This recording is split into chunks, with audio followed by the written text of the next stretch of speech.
To break down the very latest, independent political analyst, presidential historian, Rich Rubino. Rich, great to have you. Thank you for joining the program. Thank you so much for having me on. So as you know, just this morning, China is now warning foreign countries against making deals with the U.S., saying if it happens, they will take countermeasures. Some analyzing this say this is not a good look for China, that it exposes the pressure China's president is under. What's your read on this most recent development?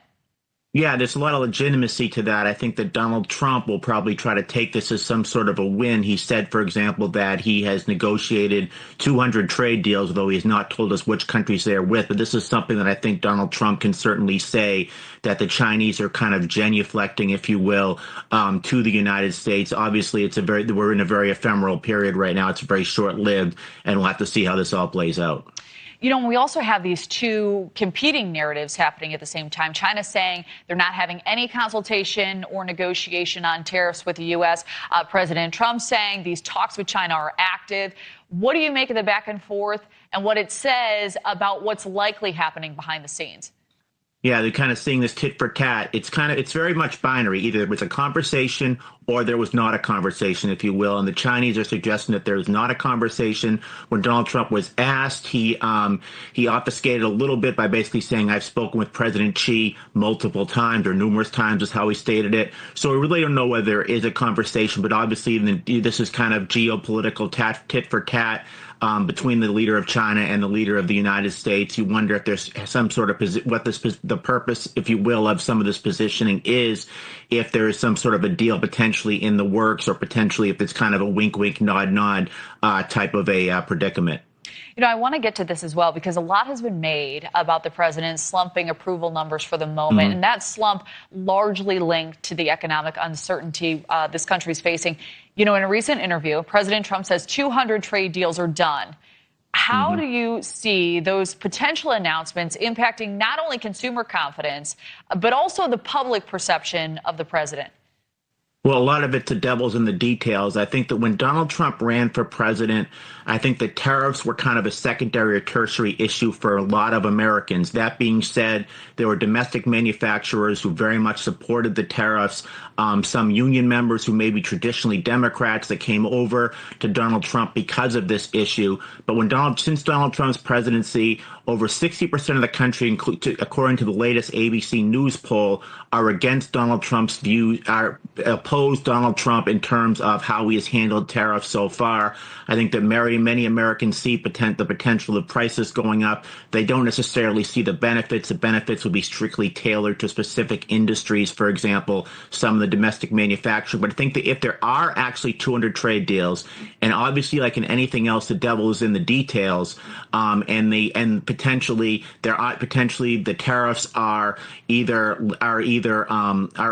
essentially limited, or for that matter, potentially annihilated. And that is something that I think Donald Trump will benefit from. And he can even go to some of his union supporters and say, this is what I've done, and say something to the effect of, this is something that even a Democratic administration that was seen as pro-union, President Biden, was not able to do. I think that's how Donald Trump will play it out politically. But again, we really don't know if there actually are 200 deals that have been negotiated. If so, which countries they're negotiated with, and obviously whether they are something that negotiated that truly benefits the United States or not. I will say there is some history with Donald Trump. Donald Trump, and when he ran for president in 2016, said that the North American Free Trade Agreement, which was signed by Bill Clinton in 1994, was one of the worst trade deals in American history, and that he would negotiate something different. He did negotiate something different between Canada, Mexico, and the United States. Whether that benefited or whether it was better than the North American Free Trade Agreement is obviously a matter of opinion. We know all of this is, and I appreciate you explaining the layers involved in all of this. Thank you for the breakdown.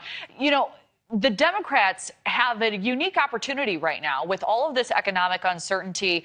What do you make of the messaging, these town halls that are happening, and the leadership we're seeing also emerge at these events?